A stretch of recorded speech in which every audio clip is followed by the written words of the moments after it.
I'm hiding in my house in a different spot because I've got guys doing my landscaping who are pretty much the noisiest human beings that have ever walked the planet. I don't even know what to say to that because my yard is about 2 feet deep of snow at this point. So Really? Yeah. I'm having all my grass torn out. I'm getting a gurgler in the back. Gurgler. It's just fun to say. Gurgler. Check out my gurgler. You're not getting a fondue like thing put in the back, just like a giant. No. It's a hell of a great idea, though. But no, I've got to have a. I'm getting just a cheese fountain. Yeah, cheese fountain. Help yourself to the bread cubes by the back door.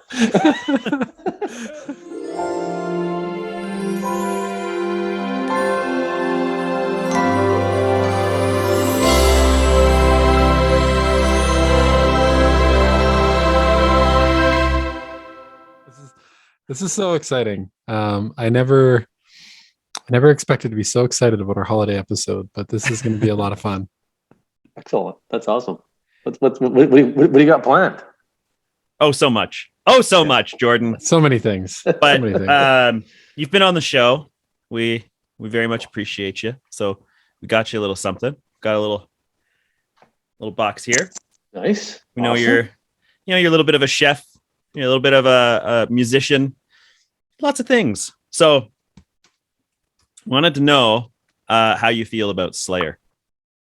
Slayer, the band Slayer. Slayer, yeah. I think I saw Slayer probably 20 years ago. Back, it was Monsters of Rock tour. So it was like Slayer and Megadeth, and I can't remember. Awesome, just so awesome. All right, well, I'm gonna open the box. I'm gonna get you to close your eyes so you can get the full effect. Okay, all right. Eyes are closed. All right, hold on. Just be open. All right. So you like Slayer. Here you go. How do you feel about a Flay Slayer? We have Chef Nicole Gomes has joined us. Hilarious. JP stayed up all night coming up with that bit. I did not. I was like the last minute. I was like, I got a great idea for introducing Nicole and for misdirecting Jordon at the same time. No kidding. Hashtag now. Welcome back to the dojo for both of you. So Jordon, you've done a couple chopping it up since season 2, and Nicole, you were a guest last season, and super excited to have you guys here to talk about our favorite holiday recipes and Christmas movies and all that kind of jazz. But I think JP, you wanted to ask a question off the top. Yeah. How was it to slay the Flay? I loved the episode.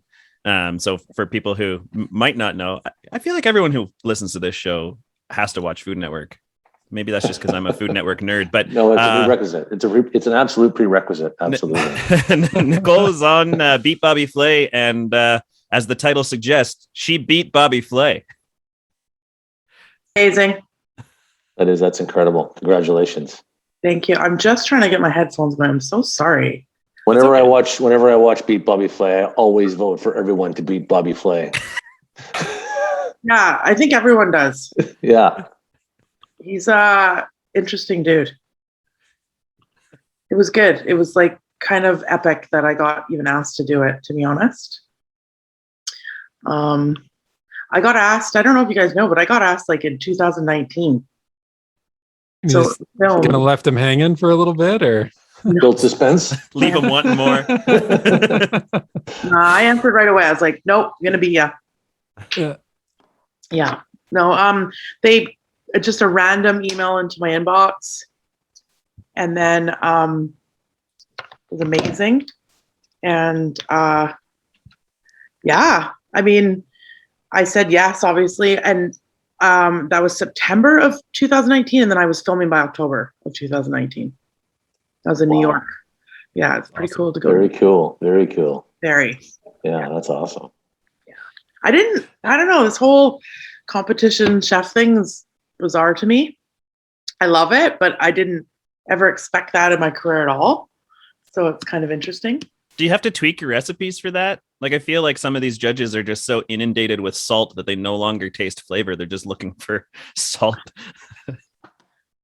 Interesting. I think that this show in particular, like all the other shows I've done have been like on the fly, you know, they have not been like prompted to do anything. I wasn't prompted to cook anything in particular at all on all of them.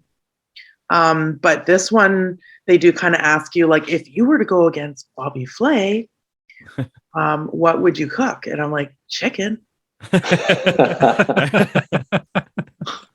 Duh. And if I did, what would it be? So they do, it is a marketing kind of thing. Like, they want to make sure you're not cooking something too chefy, too whack, you know, and I don't cook that way anyway. So it makes sense. Like, I'm pretty like down home, like make it approachable for everybody, just make it taste good, make it simple, more about the quality of ingredients. So I said chicken parm right away. I don't even know why, but, it is a little, I wouldn't say staged, but I knew kind of like if I went up, like I didn't know I was going up against him, but if I would, that I'd be cooking some version of chicken parm. So whatever that means, they just want to know that I'm not cooking like a foam or something. Basically. Amazing. Yeah. Awesome. That's incredible. That's just incredible. That's awesome. It was. It's so weird for me. I don't know. I didn't care if I beat him. To be honest, I was like, this is amazing even to be asked, because he owns a production company. He produces 48 episodes in 30 days, which is 4 seasons, 12 seasons per episode, or 12 episodes per season, and it airs all year. And he's been doing it for 30 seasons, which means he's been in it for almost 8 years. He's had a pretty good track record of winning too. So for you to take him down, that's pretty impressive. That's well done. Yeah. He also owns the production company, right? So kind of dictate whatever happens. Yeah, kidding. Is that something that you're going to put on your resume, Nicole? Like, is that like top there? Beat Bobby Flay or haven't? Absolutely. I get a tattoo. Just I beat Bobby Flay. Yeah, like Flay Slayer. Exactly. Yeah, totally. Yeah. Yeah, it's such a trip. It's just so good for me that it even happened. I don't know. But it was fun. It was quick. It's very quick in the States. When you go film in the States, it's like everything's like times 10. Really? Eh? Yeah, times 10 cameras, times 10 people, times 10 speed. It's like Iron Chef was the same. It was like, get on your spot, stop talking. I'm like, okay. I just say, yeah, okay, sure, whatever you want. Right. And it's an unpaid gig too, which is fine. I mean, obviously, just for fun. Just for fun. So cool. Mm-hmm. All right. Well, Thank you. now that we're all gathered and settled and everyone's in the room, I've got a hot topic question to lead things off with today. And I'm looking for some hot takes from you guys. Is Die Hard a Christmas movie? Let's start there. Jordon, what do you think? Well, as I consider myself a Christmas movie aficionado, and Die Hard does not make it into does not make it into my rotation. But I am a bit unusual in the fact that I was raised watching really old, like 40s, 50s Christmas shows with my mom. Okay. So I probably have a bit of a different eclectic, rotation than a lot of people. But Die Hard I would not consider Die Hard a Christmas. A lot of John Wayne movies make Jordan's top 10. Well, okay. All right. We're going to get into favorite Christmas movies in a second here. Nicole, is Die Hard a Christmas movie? No. Hard no. Not even a debate. Just absolutely not. No, but it's a good movie. I mean, it's a pretty, I'd say it's top movie. Top movie, but not a Christmas in that movie. era, yeah, for sure. Yeah, good old Bruce Willis. Was there even a Christmas scene in that movie? I don't understand why. I think there's a Christmas party that is occurring near the beginning. Yes. At the Nakatomi Center. Yes. Yeah. Oh wow, you have a memory. I can't remember. I mean, Hans Gruber is an incredible movie villain, right? But I wouldn't say it's a Christmas show either. No. All right. JP? I'm in team no. I think, like, for me, I think Christmas movie, I think something that focuses on Christmas, and that doesn't focus, like, even though there's some like, it's like Gremlins has some Christmas element to it as well, but it's not a Christmas movie. Well, this is a debate I was having with my wife the other day, because I decided that The Mighty Ducks is actually a Christmas movie, and purely just because there's snow. That's all the qualification I need. For some white stuff, it's Christmas. It's Christmas. So I'm in the yes camp. I'm clearly in the minority on this one. But let's build on that. Maybe for favorite Christmas movies. And then we're going to talk recipes in a second here. But Jordon, you said you've got an eclectic taste. Hit me. What do you got? Okay, I've got two for you because I have trouble putting them in the same camp. So I look at kind of comedian, like comedy Christmas shows, right? Yeah. And then I've got classics. So I'll answer your question in two parts. For me, hands down, the funniest Christmas movie is National Lampoon's Christmas Vacation. Hallelujah. It's just one-liners the whole way, right? And how can you not fall in love with Cousin Eddie, right? I mean, it's just classic Christmas. Are you the Cousin Eddie in your family? I just want to double click on that for a second. No? Sometimes. Can you name the Cousin Eddie in your family? Because if you can't name it, you are it. I was going to say, I can't name it, so I must be it. But for me, I love It's a Wonderful Life, which Jackie, Mr. Stewart. Agreed. So, yeah, when he's the very end scene, Merry Christmas, Mr. Gower. I mean, that's just fantastic. I mean, it's just a wonderful, warms the soul. Oh, it is. It's just a wonderful Christmas show. Yeah. Awesome. What's your favorite one-liner from Christmas Vacation? Put you on the spot. I think it's where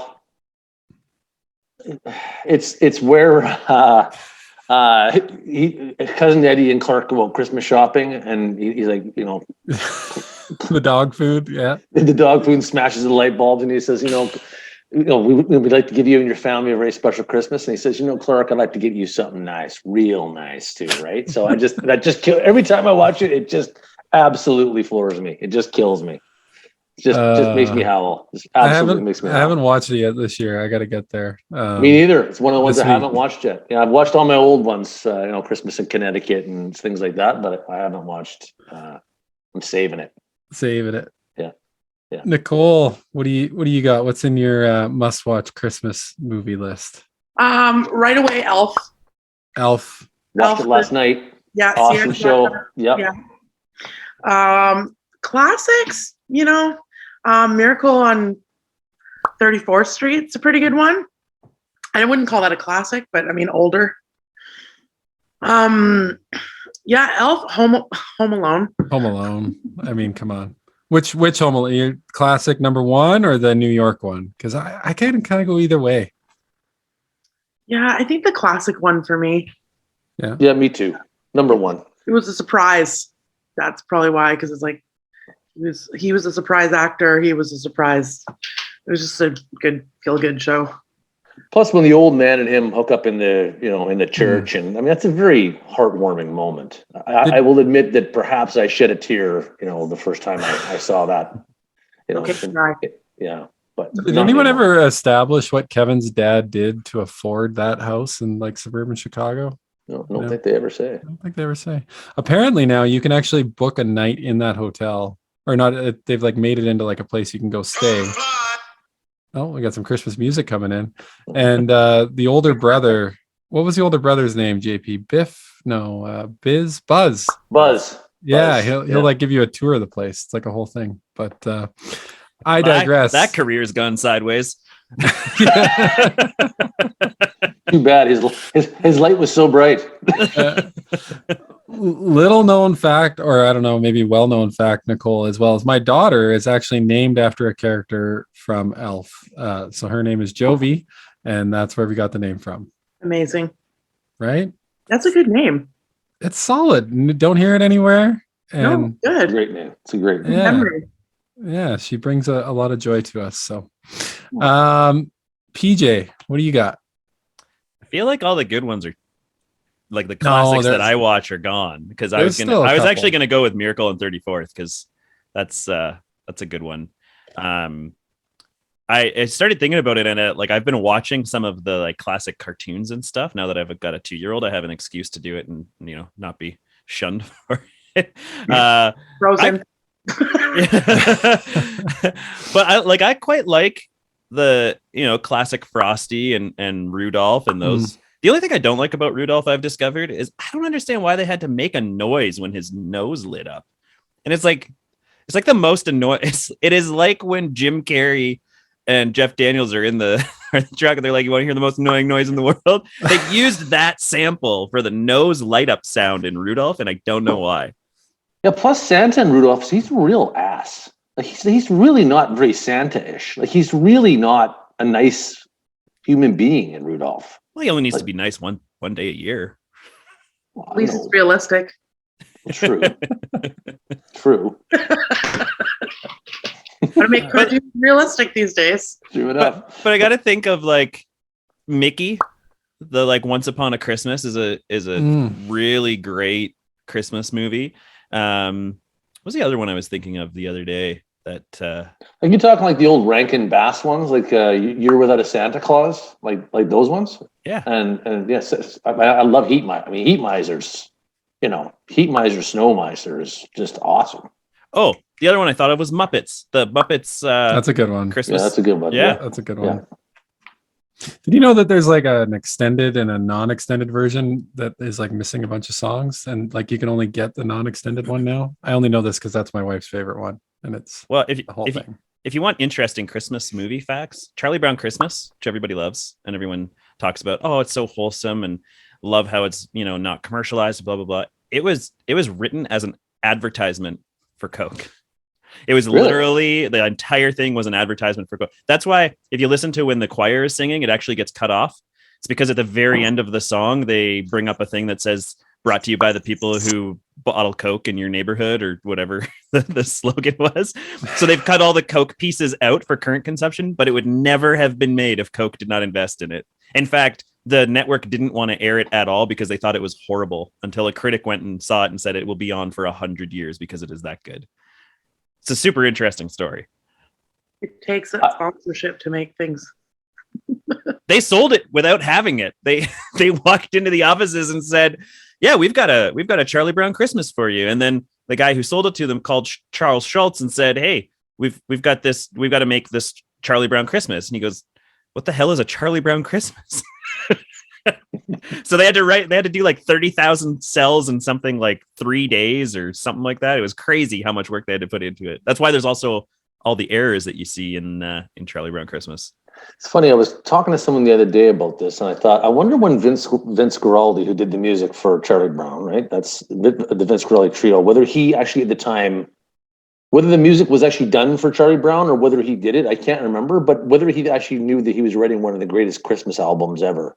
Because I mean that I put that album on all the time, and it just reeks of Christmas. Like it's just it just reminds me of everything. Yeah, I'm pretty sure they were contracted specifically for that. Yeah, it's amazing. It's an amazing part of the story too. Amazing album. Yeah. The history of that movie is pretty incredible. Yeah. I've learned so much more about Charlie Brown today than I was expecting. Me too. Your Charlie Brown knowledge bank has expanded significantly in the last time. Good grief. All right, I'm gonna hit you. This is not that class. We're doing sort of classic and funny. When I think of like my childhood, the first movie that comes to mind is The Santa Claus with Tim Allen. Especially that scene, Jordon. I don't know why I can just picture you, where all the dads that burnt the turkey are in the Denny's. Yeah. And they don't have any of the stuff anyway, I like that one. And for comedies, classic comedy, in my opinion, would be Bad Santa. Bad Santa. Good one. Yeah. Always good for a laugh. And in particular, the part that is like seared in my brain is when his little younger friend there, the bigger kid with the curly hair, makes him a Christmas present, and it's a wooden pickle and it's covered in his blood.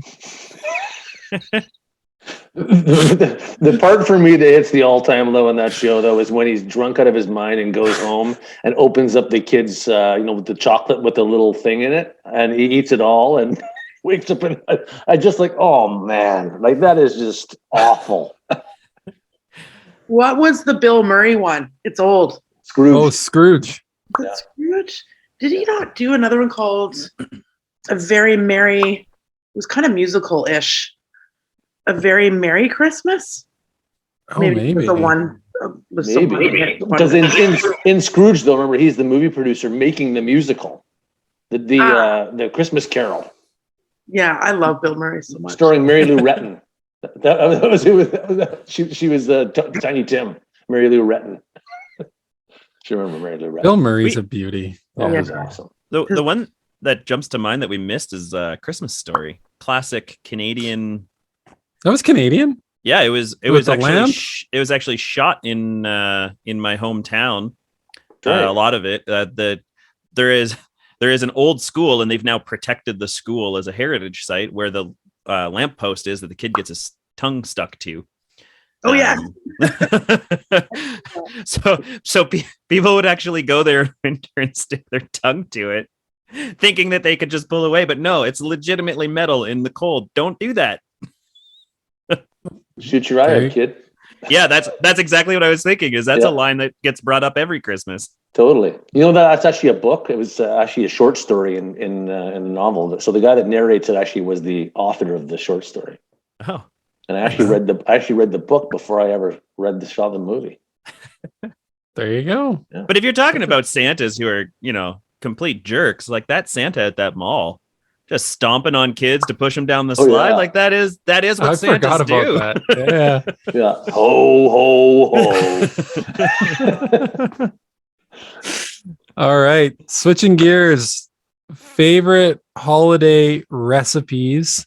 And maybe we'll reverse the order this time and get through this one. So mine is not a traditional Christmas dish or anything like that.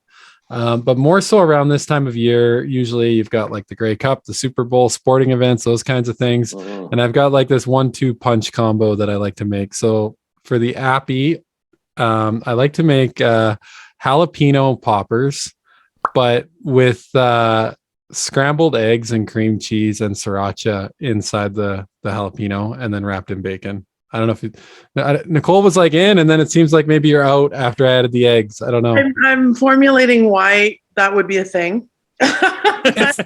It's all the best parts of breakfast I was in just a gonna say, I think breakfast. in like a nice little jalapeno bowl. Now you can do it with just the cream cheese too.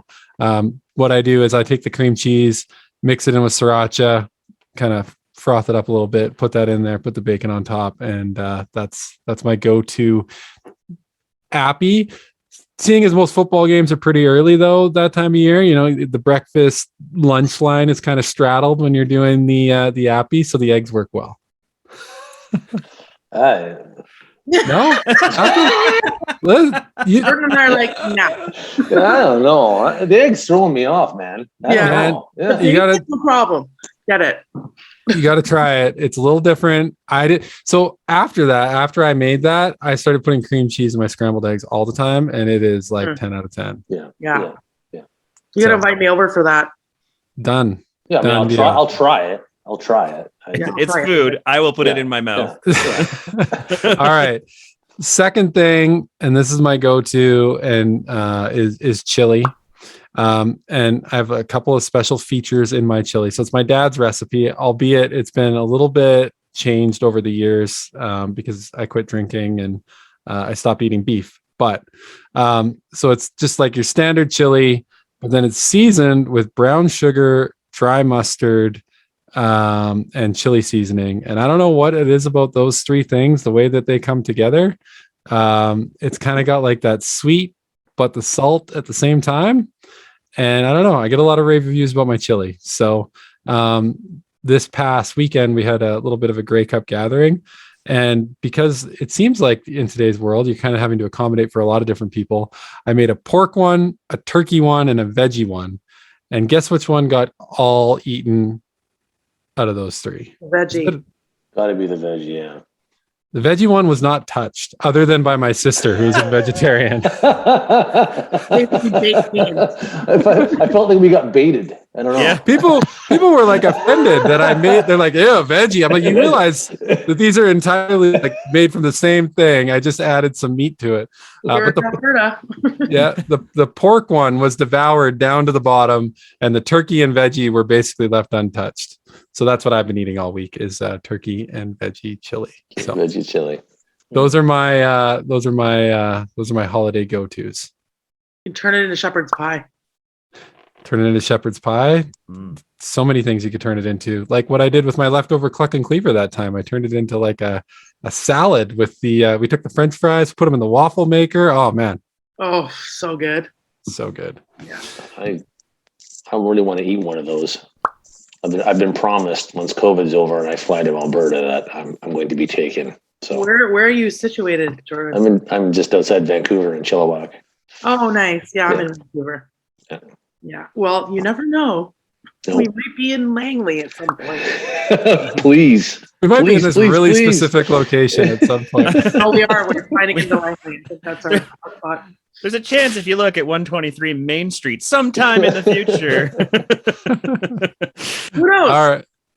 Who knows? JP, what do you got? What's your go-to? Well, I'm gonna add. I really have one side that I want to talk about, but I'm gonna add a new thing this year. So, this is probably a totally separate story that we'll get to another time. Please don't say it's got prem in it. No, it doesn't. Not this time. Oh God. Maybe though. No. I repressed that memory. I know. Like some prem, some eggs, a little jalapeno. Wrap it up. Nicole has no idea what we're talking about right now. I grew up on prem, aka Yeah, we actually talked about it a little bit. Yeah, we did. Oh, okay. All right. No, but I this is a totally separate storyline, I think, for future conversation, but I won a smoker recently. And so I smoked a turkey I did like a dry brine on it. And my very first thing I did was a turkey, and it was like the most delicious thing I have ever eaten. So that may become the new holiday tradition, is throwing a turkey on first thing in the morning and the smoker outside and just letting it do its thing. But the one thing that always comes up, I think it's all holidays, but I'm always reminded of Christmas because this is when family gets together and we all eat it. So there's a giant bowl of it. My mother used to make this. She still does. My mother makes this garlic, ginger, soy mix, and you marinate button mushrooms in it. So you take a can of button mushrooms, you drain out the gross liquid, and get just the gross mushrooms inside. You put them in a bowl. You put like a teaspoon of melted butter on there, a half a cup of melted butter, a teaspoon of garlic, half a teaspoon of ginger, preferably fresh, especially for the chefs in the room here. And then you fill it with low sodium soy. You fill it to just barely cover them, and you let it marinate at least half an hour, but all day, whatever you need. You can let it marinate at room temperature. And then just before you serve, you throw a piece of saran wrap on top, throw it in the microwave for 30 seconds just to warm it up. And it sounds horrible. It is so good. It sounds horrible. It is so good. Do you have to use canned mushrooms? Like, why canned? They're very slug-like. That is, you don't. Oh, look, you don't have to. They're all too perfect. When you're a mother of three in Ontario and your three kids are in every sport possible, you cut corners where you can. So button mushrooms is the flavor that I'm familiar with for that particular recipe. And you wash that down with a good old prem burger, eh? Yeah, absolutely. Throw a little prem and a tomato with some cheese in the oven, let it melt. Oh yeah. That's good. That's good. So Jordon, every once in a while on Facebook, I have this like memory that it's not even a memory, it just like a randomly pop up where you commented on some post, like, what does sour cream go best with? And you put a garbage can. And I swear you probably wrote it like 3 years ago, and it just randomly shows up on my feed, and I laugh. Was it sour cream? I don't think it was sour cream. Oh, I think it was sour cream. It was. I'm pretty sure. Anyway, it was something like that. Anyway, it cracks me up. Oh yeah, I got a few good ones once in a while, but yeah, because asparagus is what I can't do. It's vile weed. It's just awful. It's just Nicole is offended. Yeah. Nicole's like, you're not allowed in the new Cluck and Cleaver that may or may not open up on 123 Main Street in Langley. There's going to be a picture of Jordon on the wall. I can see your point of view for sure, because mass-produced Mexican California asparagus is like not the same thing as BC asparagus. It's just I can't like this. Like it looks good, and I want to eat it. And I've been to like France and Italy where they've got the white asparagus. And I really want to try it. And I even make it for my wife and children. And I marinate it in balsamic vinegar and, go to the rock salt thing. It looks so good. Just thinking about putting it in my mouth almost makes me dry retch. Like it's just awful. It just tastes so bad. It's just so bad. Fair. Yeah. So what kind of fondue are we talking about today, Jordon? No, or do you got something else? Oh, I got something else. No, okay. All right. If we're talking Christmas. Okay. I've given up cooking turkeys. I'm done because tired. I'm just done cooking turkeys. So for the last couple of years, and this is not new because a lot of people do it, but I'm just such a big fan. Is I just buy turkey breast and I pound it out, season it, and then I just do like stuffing on the inside, rolled it up, and then put bacon on the outside and roast it in the oven. You get these lovely medallions, and I do. Jamie Oliver's make ahead fake gravy. So that's my one Christmas cheat. So instead of using turkey gravy, you just use chicken wings. And nobody's ever said, "Hey, this is just as chicken gravy, not turkey gravy." And it's wicked. It's wicked. So you just cook the wings like separately? Yeah, you take vegetables, you take carrots, onions, the typical mirepoix stuff, and you basically just roast it in the oven with chicken wings. And then you deglaze with white wine and add your flour and add your chicken stock. And then you mash it all up with a potato masher to get all the little burnt bits and all the little stuff off the pan. And you just, bring it up to the boil and you simmer it and it's just delicious. And you can make it well ahead and you can even freeze it, and it freezes wonderfully. And it just takes away the stress of on Christmas Day having to make gravy, slaving over that great big turkey pan and wrecking your entire kitchen. And it's just nice and easy. You just put it in a pot and turn it on and take your lovely little turkey roll out of the oven, slice it into medallions. Nice and easy. It's good. So that's my dinner. But my dessert, I have to always make this gingerbread spice cake with salted caramel and ice cream. And I bring that to wherever I go on Christmas. And that's that's what I'm known for. So you're coming here on Christmas, right? I can, yes. Perfect. Just do a little tour. I have to try those mushrooms. And the jalapeno poppers. And the jalapeno egg popper. That's a fair trade. Breakfast poppers is breakfast bites. Yeah, there you go. You can dip them in your cheat gravy. Oh my. And that's when Nicole just left and disappeared from the She's pod. like, you guys don't know how to eat. I'm out. No, I'm just kidding. How about you bring us home, Nicole? What do you got? Oh my God, I have so many things I eat at Christmas. I'm a huge Christmas cookie baker, so that's a given. Everyone gets a cookie box. And this is very fancy, but if you've ever had Vacherin, it's a Swiss cheese. It's about 500 grams, so almost a pound. I had one last night already. I'm like celebrating. It's in a cedar, like a little tiny cedar box. And I actually have a picture of it. I don't know if you can see this, but yeah, there we go. Yeah. Oh, I don't know. It's like hard to see. And you bake it in the oven. Yeah. Anyways, you slit garlic. You slice. You can. It's a little stinky, but it's like a instant fondue, and it just goes in the middle of the table, and you eat it with cornichons and bread and apples and potatoes, boiled potatoes. It's like an instant fondue. They just bake it with a lid with a little foil underneath. And traditionally, they make slits in the top of the cheese, and they put slices of thin garlic in it, and then put a really good lambic beer over the top, or champagne or Riesling, and then they bake it. And it's like the most amazing thing. It's like it sounds a bit like what is it called? Raclette. Have you ever had that? Yeah. Any melted cheese is Yeah. delicious anyway. Oh, yeah, for sure. We're But glad- you're right. The stinkier, the better. I just love good stinky. Yeah. Yeah, it's just stinky, awful, footy, cheese. That's my fancy Christmas tradition, and actually New Year's we usually eat it. Appy, get this, buffalo hot chicken buffalo dip, Oh yeah. Oh. and it is kind of a Grey Cup football thing, but leftover turkey, leftover chicken, whatever it is, with cream cheese and cheddar and Frank's Red Hot all mixed together and baked.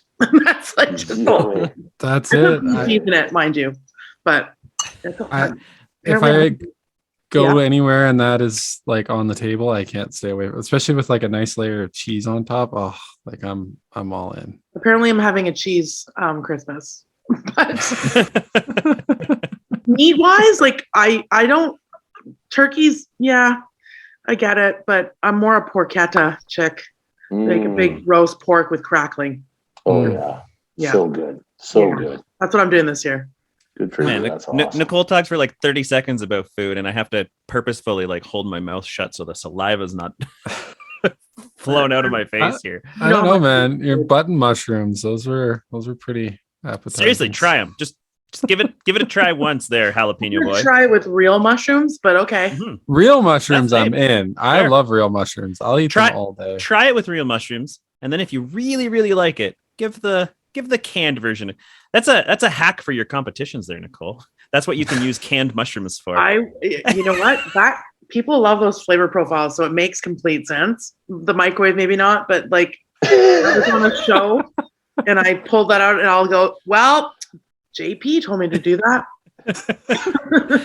What do we have here, Nicole? Well, we've got these button mushrooms, and they're beside a delicious and delicate jalapeno that's filled with eggs and bacon.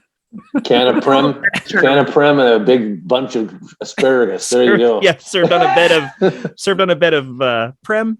Oh God. It's snowing Awesome. really hard in Vancouver right now. It's crazy. Is it snowing in Jordon? No, sun's out. It's like white Christmas all of a sudden. You guys like do this Christmas podcast, and I'm like, it's blowing snow out here.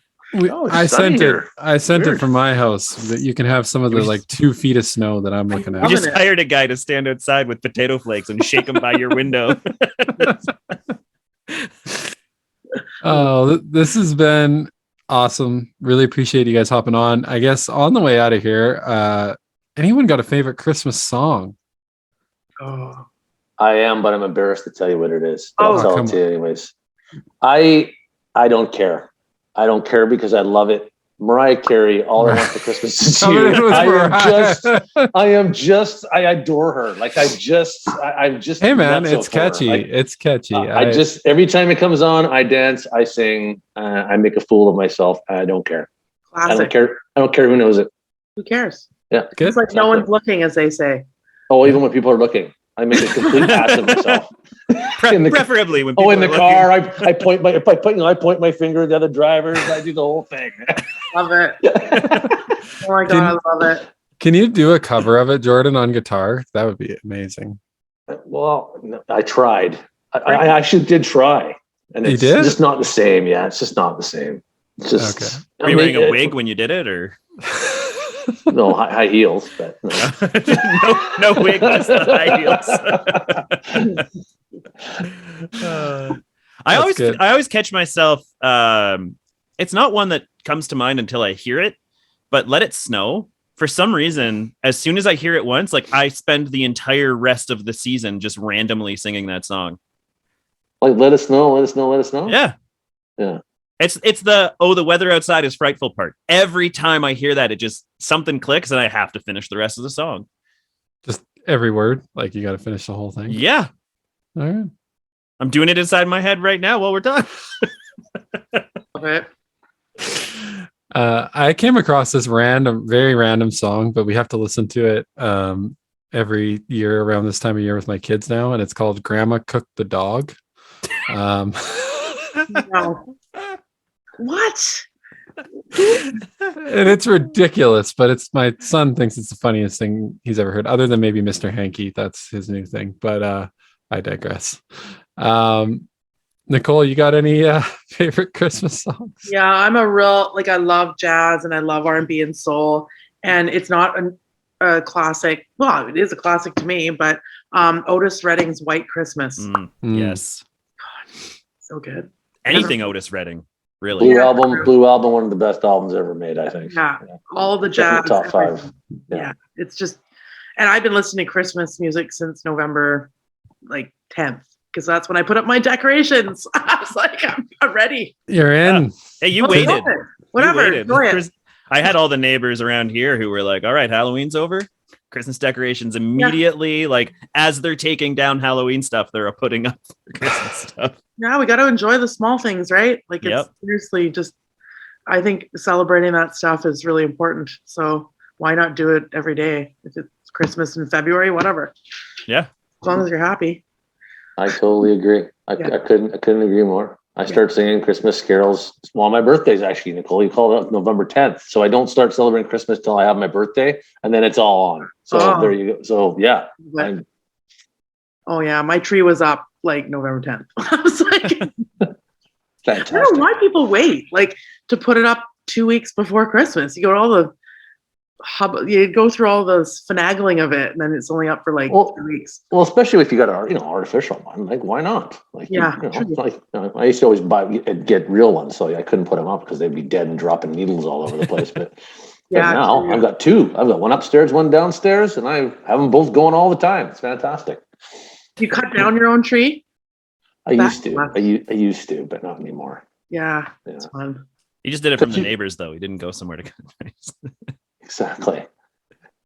They don't charge you for licensing now this year. No, you can just go cut one. Hey, clerk, where are you planning on putting a tree that big? Bend over, I'll show you.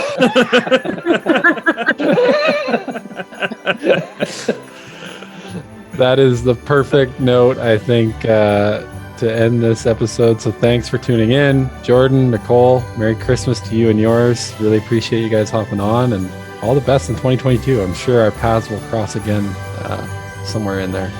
Thank you. Happy holidays, you guys. Thank you guys. Happy holidays. Merry Christmas. Happy holidays.